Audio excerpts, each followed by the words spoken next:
E aí, pessoal? Tudo bem? Hoje, a gente vai embarcar numa viagem no tempo para uma das cidades mais incríveis do mundo. Já pensou em andar pelas mesmas ruas que Sócrates, Platão e Aristóteles andaram? Pois é. A gente vai desvendar juntos a história de Atenas, o berço da democracia e da filosofia ocidental. Então, prepara a pipoca, senta confortavelmente e vem comigo nessa jornada. Nossa história começa há mais de 3.000 anos antes de Cristo, lá no período neolítico. Mas o verdadeiro auge de Atenas, a Era de Ouro que todo mundo ouve falar, aconteceu por volta do século V a.C. Nessa época, a cidade não era só um monte de prédios bonitos, era o centro pulsante da Grécia Antiga. Imagine só, uma cidade-estado, ou polis, onde as ideias floresciam como flores na primavera. Tudo começou com figuras lendárias, como o herói Teseu, que, segundo a mitologia, unificou as tribos da região da Ática e se tornou o primeiro rei de Atenas. Mas a grande virada de Atenas não foi com reis, e sim com o povo. Políticos visionários como Solon e Clístenes começaram a plantar as sementes do que viria a ser a democracia. Eles fizeram reformas que diminuíram o poder da aristocracia e deram mais voz aos cidadãos comuns. Foi Clístenes, aliás, que é considerado o pai da democracia ateniense, organizando os cidadãos de uma forma que quebrava o poder das famílias ricas e promovia a igualdade política. Aí vieram as guerras médicas, uma série de conflitos épicos contra o gigantesco Império Persa. Atenas, junto com outras cidades gregas, lutou bravamente. Quem nunca ouviu falar da Batalha de Maratona, onde os atenienses, mesmo em menor número, conseguiram uma vitória espetacular, ou da Batalha de Salamina, uma batalha naval genial liderada pelo estrategista Temístocles, que foi decisiva para a vitória grega. Essas vitórias não só salvaram a Grécia da dominação persa, mas também encheram os atenienses de orgulho e confiança. Foi o combustível que eles precisavam para entrar na sua Era de Ouro.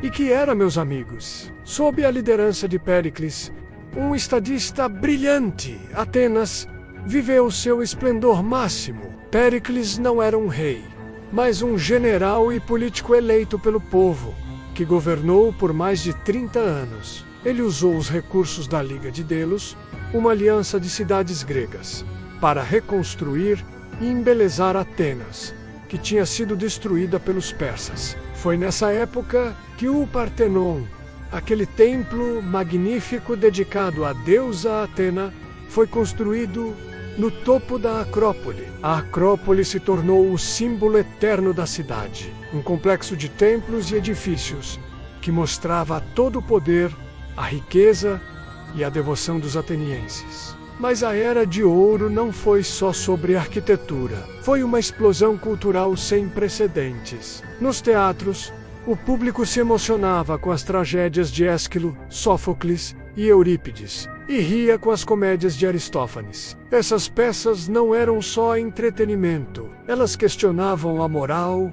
a política e a condição humana. Nas ruas e na ágora, o mercado central, filósofos como Sócrates caminhavam, questionando tudo e todos, incentivando o pensamento crítico. Depois vieram seus discípulos, Platão, que fundou a academia, e Aristóteles, que ensinou Alexandre o Grande. Eles moldaram o pensamento ocidental de uma forma que sentimos até hoje. A história, como disciplina, também nasceu ali com Heródoto e Tucídides. Mas, como diz o ditado, tudo que é bom dura pouco. O poder e a influência de Atenas geraram inveja e rivalidade, especialmente de sua grande rival, Esparta. Isso levou à devastadora Guerra do Peloponeso, um conflito de quase 30 anos que envolveu praticamente todo o mundo grego. No final, Atenas, enfraquecida por uma praga terrível e por erros estratégicos, foi derrotada. A derrota marcou o fim de sua hegemonia e de sua era de ouro. A cidade perdeu seu império, sua frota e teve suas muralhas derrubadas. Foi um golpe duro. Depois disso, Atenas nunca mais teve o mesmo poder militar, mas sua chama cultural nunca se apagou. A cidade foi conquistada pelos macedônios, com Filipe II e seu filho, Alexandre o Grande. Alexandre, aliás, tinha um respeito enorme pela cultura ateniense e ajudou a espalhar as ideias gregas por todo o seu vasto império, num processo que a gente conhece como helenismo. Mais tarde, foi a vez dos romanos, quando eles conquistaram a Grécia. Em vez de destruir Atenas, eles a admiraram. Imperadores como Adriano eram apaixonados pela cidade e construíram novos monumentos, como o Arco de Adriano e o Templo de Zeus Olímpico. Atenas se tornou uma espécie de capital cultural do Império Romano, um lugar onde os jovens ricos iam para estudar filosofia e retórica. Com a queda do Império Romano e a ascensão do Império Bizantino, Atenas perdeu muito de sua importância.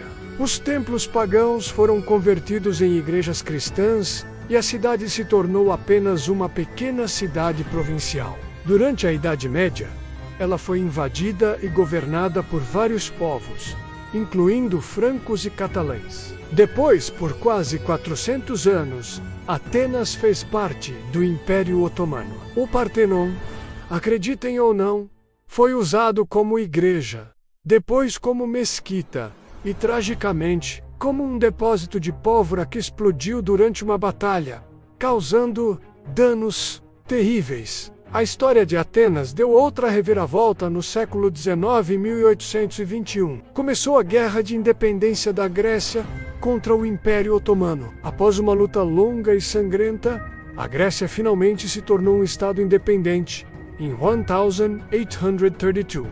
E qual cidade foi escolhida para ser a capital da nova nação? Atenas. Claro, na época era apenas um vilarejo com algumas ruínas antigas, mas a escolha era simbólica. Era um renascimento.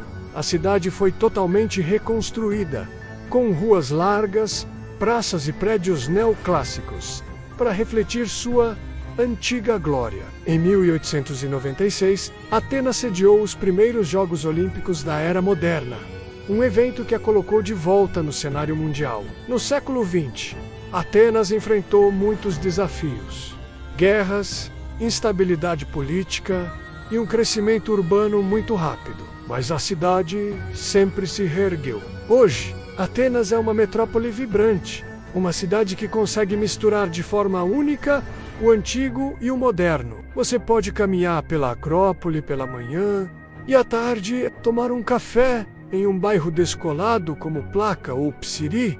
É um lugar onde a história está viva em cada esquina, mas que também olha para o futuro com otimismo. Em 2004, a cidade sediou novamente as Olimpíadas, passando por uma grande modernização que a deixou ainda mais preparada para receber o mundo. Então, da próxima vez que você pensar em democracia, filosofia, teatro ou arquitetura, lembre-se de Atenas. Lembre-se dessa cidade incrível que, há milhares de anos, ousou sonhar com um mundo governado pela razão, pela beleza e pela liberdade. A história de Atenas é a prova de que as ideias são mais poderosas que os impérios e que a herança de uma civilização pode, de fato, durar para sempre. E aí, gostou dessa viagem? A história de Atenas é realmente fascinante, né? Se você curtiu o vídeo, não esquece de deixar aquele like para fortalecer o canal. E se ainda não for inscrito, clica aí no botão de se inscrever e ativa o sininho para não perder os próximos vídeos. Muito obrigado por assistir e até a próxima.